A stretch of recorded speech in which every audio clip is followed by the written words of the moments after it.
সারা বিশ্ব যেখানে থমকে গেছে, মুখ দিয়ে বলা প্রতিবাদী ভাষা যেখানে বন্ধ হয়ে গেছে, সেখানে তুমি আর আমি বাংলাদেশে বসে বসে বরবাদ সিনেমা দেখে সিনেমার রিভিউ দিচ্ছি। শাকিব খান শুধুই আমার। হয় আপামনি বিশ্বাস করছি শাকিব খান শুধুই আপনার। আমি বিশ্বাস করি না, আমি বিশ্বাস করি না, আমি বিশ্বাস করি না।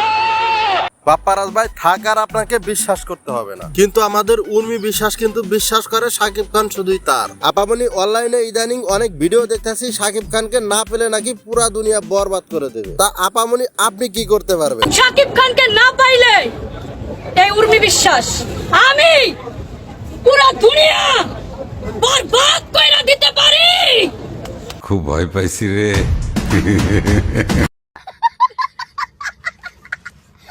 শাকিব খান হলো বাংলার মেগা স্টার আর সুপার স্টার, যাই বলেন না কেন তাকে, যার কপালেই জুট ছিল বারা দুঃখ কিন্তু দিছে তাকেই। ঘটনার সত্য মিথ্যা সবারই আছে জানা, আরেকজন আছে অন্ধভক্ত, চোখ থাকিতেও কানা। প্রথম যেভাবে এক্সপ্রেশন দিল দেখে মনে হচ্ছে পুরাই হিরোইন খোর, আর দ্বিতীয় সিন সিনারির কথা কি আর কমুরে ভাই।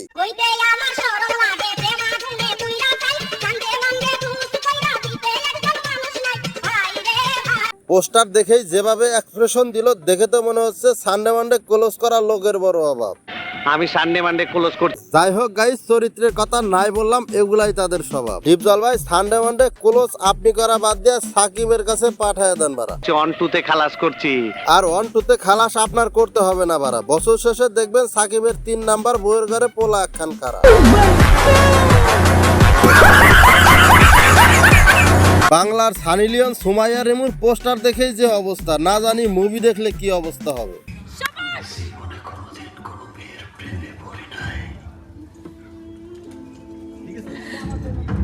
তুমি শুধু আমার প্রেমে পড়বা।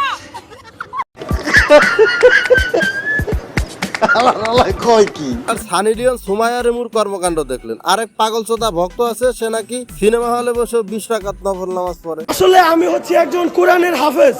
কোরআনের হাফেজ হয়েও আইসোস সিনেমা দেখতে। ভাই তুই বাংলার গর্বরে, তোর তো জাতীয় জাদুঘরে রাখা উচিত। তোর কপালে জুতার বাড়ি হারামি। এই সিনেমাটা দেখার সময় আমি সিনেমা হলে 20 রাকাত নফল নামাজ পড়েছি। আপনি তো সেলসেলায় বেচতে যাবেন।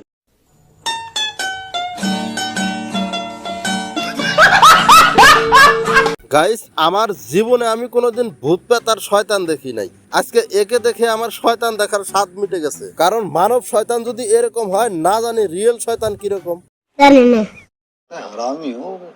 বিশ্বাস করেন গাইস, বরবাদ সিনেমা ভালো না খারাপ এ নিয়ে আমার কোনো মাথা ব্যথা নাই। আমার মাথা ব্যথা হলো একদিকে ইসরায়েল আমাদের মুসলিম ভাইয়ের উপর গুলি চালাইতেছে, শিশুরা খাদ্যের অভাবে হাহাকার করতেছে, তাদের প্রতি এদের কোনো সহানুভূতি নাই। মেতে আছে শুধু বরবাদ নিয়ে, মনে হচ্ছে এদের তাকেও আবার পদ্মা নদীতে দিয়ে 2টা চুবড়ি দিয়ে উঠাই নেওয়া উচিত। শেখ হাসিনার মতো আমারও মনে হচ্ছে এদের পদ্মা নদীতে নিয়ে সুবায় নিয়ে আসে। এ তো গেল সাকিবিয়ান ভক্তদের কথা, আরেকদিকে আরেক দল বোকাচোদা পাবলিক আছে দেশের সম্পদ নষ্ট করা নিয়ে ব্যস্ত।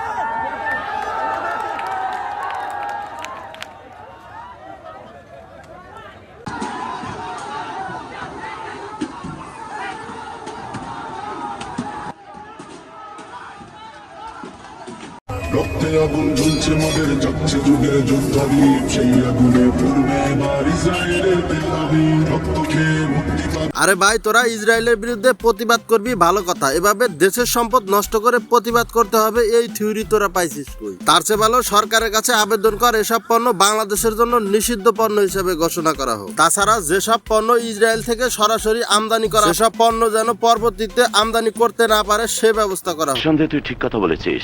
এই ইসরায়েল ইস্যুটা নিয়ে যারা লুটপাট ও ভাঙচুর, তাদের বিরুদ্ধে একটা কথা বলি। এই ক্রান্তিকালের সময়ে যারা ফিলিস্তিনের নাম ভাঙিয়ে দেশীয় পণ্যের আকাশচুম্বী দাম বাড়িয়েছে, তাদেরকে বয়কটের ডাক দেন। শুধু মুসলিম হিসাবে নয়, পুরা মানব জাতি হিসাবে তাদের পাশে দাঁড়ানো আমাদের ইমানি দায়। যে যেভাবে পারবো ইসরায়েলের বিরুদ্ধে প্রতিবাদ করবো। সো গাইস, আজকের ভিডিও এ পর্যন্তই। দেখা হবে পরবর্তী কোনো ভিডিওতে। সে পর্যন্ত সবাই ভালো থাকুন, অন্যকে ভালো রাখুন। আল্লাহ হাফেজ।